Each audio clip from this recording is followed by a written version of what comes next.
Hello friends, Radhe Radhe everyone. दोस्तों, आज की वीडियो में मैं आपको दिवाली पूजन की बहुत ही सरल सी विधि बताऊंगी। तो देखिए, दिवाली के दिन शाम के समय लक्ष्मी माता का पूजन किया जाता है। तो शाम के समय स्नान आदि करने के बाद आप जिस भी जगह आप पूजन करें उस जगह को अच्छे से साफ कर लीजिए। उसके बाद वहाँ पर चौकी हम लगा लेंगे। चौकी लगाने के बाद उस पर हम लाल रंग का वस्त्र बिछा लेंगे।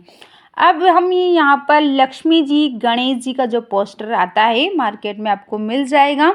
नया पोस्टर लाकर आप उनकी पूजा करें। अगर नहीं लाएं, आपके पास पहले से अगर माता लक्ष्मी की तस्वीर है तो आप उनकी भी आप पूजा आप कर सकते हैं। तो मैंने यहाँ पर माता लक्ष्मी, सरस्वती मैया और गणेश जी की मेरे पास तस्वीर थी, तो मैं उनको यहाँ पर विराजमान कर दूंगी। उसके बाद थोड़े से चावलों का आसन देकर गणेश जी की मूर्ति हम विराजमान करूंगी।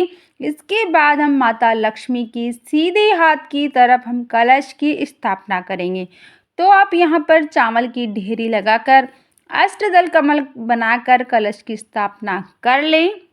अगर आपको अष्टदल कमल नहीं बनाना आता है तो आप सिंपल सी चावल की ढेरी लगाकर कलश आप रख सकते हैं, कलश की स्थापना आप कर सकते हैं। और मैंने अष्टदल कमल बना दिया है, कलश हम रख देंगे।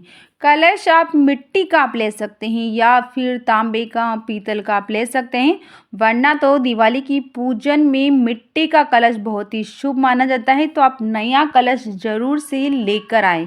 अब उस कलश में हम जल भर देंगे। जल भरने के बाद हम उसमें 5 सामग्री हमको डालनी होती है। तो सुपारी हम डाल देंगे, 1 रुपये का सिक्का हम डाल देंगे, हल्दी की गांठ डाल दिए, पुष्प हम डाल देंगे, साथ में थोड़े से चावल हम कलश के अंदर डाल देंगे। 5 चीज़ें डालने के बाद अब हम आम के पत्ते लेंगे। तो अगर आपको आम के पत्ते नहीं मिले तो आप अशोका के पत्ते भी आप ले सकते हैं। 5 या 7 पत्ते आप ले लीजिए। उन पर रोली चंदन से तिलक करेंगे। उन पर तिलक करने के बाद हम कलश में हम उनको रखेंगे। साथ में हमको एक नारियल लेना है, तो नारियल पर हम दक्षिणा रखेंगे। दक्षिणा आप 10 रुपये, 20 रुपये जितनी आप रखना चाहें दक्षिणा रखें। दक्षिणा को मौली धागे से हम बांध देंगे। उसके साथ में नारियल का जो मुंह है हमको अपनी तरफ रखना है। नारियल को कलश के ऊपर रख देंगे और हमने जहाँ पर अष्टदल कमल बनाए हैं वहाँ पर हम कलश की स्थापना कर देंगे। तो इस तरह से हमारी कलश की स्थापना हो जाएगी। अब देखिए, हमारे घर में जो भी धन हो, पैसा हो, सोने चांदी की जो भी चीज़ें हैं उन्हें रखकर हम पूजा करेंगे चौकी पर। अगर नहीं है तो आप पैसे भी आप रख सकते हैं या चांदी का सिक्का रखकर भी आप पूजा कर सकते हैं। इसी के साथ आप जब धनतेरस पर कोई नया बर्तन खरीद कर लाएं तो उन्हें भी आप चौकी पर रखकर हम उनकी साथ में पूजा कर लेंगे। इस तरह से हमारी स्थापना हो जाएगी। अब हम पूजा करेंगे। तो पूजा में सबसे पहले हम जल के छींटे लगाएंगे। उसके बाद हम हमारे पीतल का हमको एक दिया लेना है। दिए को शुद्ध घी का हमको पीतल का एक दिया जलाना है। साथ में हमें अखंड दिया हमको जलाना होता है। तो वो अखंड दिया हमको बड़ा दिया लेना है मिट्टी का। उसमें हमको तेल का दिया हमको जलाना है। तेल हमको इतना डालना है कि पूरी रात वो दिया जलना चाहिए। अखंड दिया हमको जलाना है, तो खूब सारा तेल हम डाल देंगे। अब हम गणेश जी को वस्त्र स्वरूप जनेऊ समर्पित करेंगे। साथ में माता लक्ष्मी को कलावा समर्पित करेंगे। लक्ष्मी माता को लाल रंग की चुनरी समर्पित करेंगे। उसके बाद सभी को हम तिलक करेंगे। रोली से हम तिलक कर देंगे। चौकी पर हमने जो भी चांदी की चीज़ें रखी है, सिक्का हमने रखा है, उस पर तिलक करेंगे। बर्तन रखे हैं उस पर तिलक कर देंगे। उसी के बाद हम सभी को अक्षत समर्पित कर देंगे। तिलक जब भी पूर्ण माना जाता है जब हम चावल चढ़ाते हैं। साथ में हमने जो दिए जलाए हैं उनको भी हम तिलक कर देंगे। इसी के साथ हम गणेश जी को फूल समर्पित कर देंगे। तो फूल हम लाल रंग के समर्पित करेंगे। आप चाहे तो पीली, सफ़ेद रंग के पुष्प आप समर्पित करें। और हो सके तो माता लक्ष्मी की पूजा में दिवाली के दिन कमल का फूल जरूर से समर्पित करें। यह आपको दिवाली के दिन आसानी से आपको बाजार में मिल जाएगा।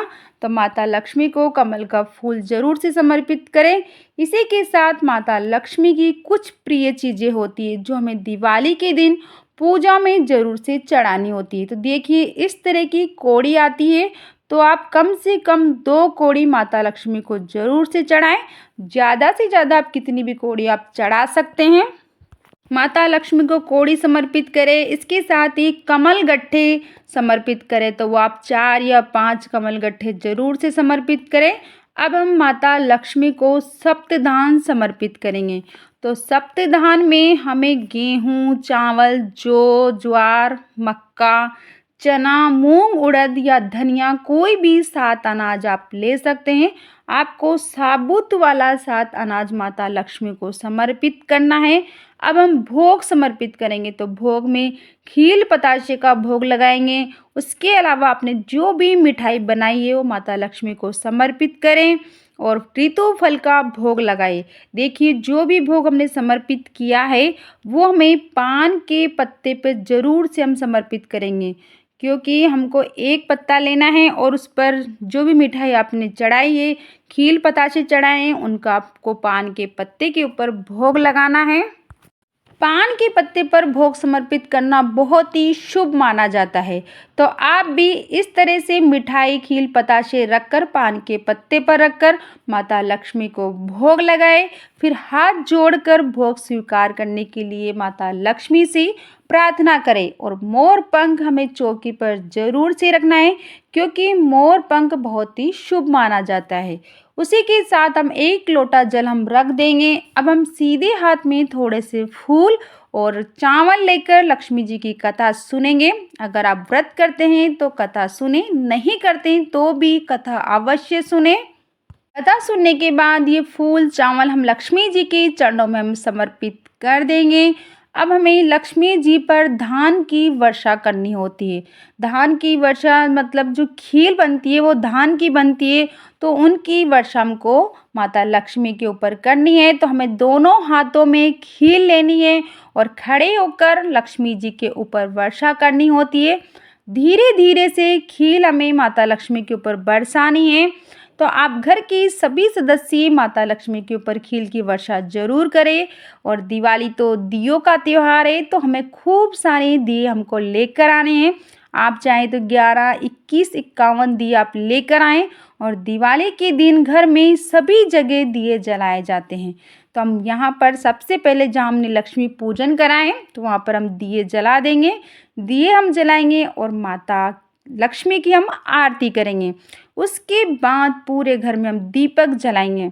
दीपक जलाने के बाद हम आरती करेंगे और हमने जो घी का दिया जलाया है उसी से हमें आरती करनी है। अगर आप चाहें तो आप कपूर से अलग से भी आप आरती कर सकते हैं। कुछ लोगों के यहाँ पर लक्ष्मी जी की आरती नहीं गाते हैं, तो आप गणेश जी की आप आरती गा सकते हैं या फिर ओम जय जगदीश हरे ये वाली आप आरती आप गा सकते हैं। आरती ज़रूर से करें। हमारे यहाँ पर तो लक्ष्मी जी की आरती बड़ी ही धूमधाम से की जाती है।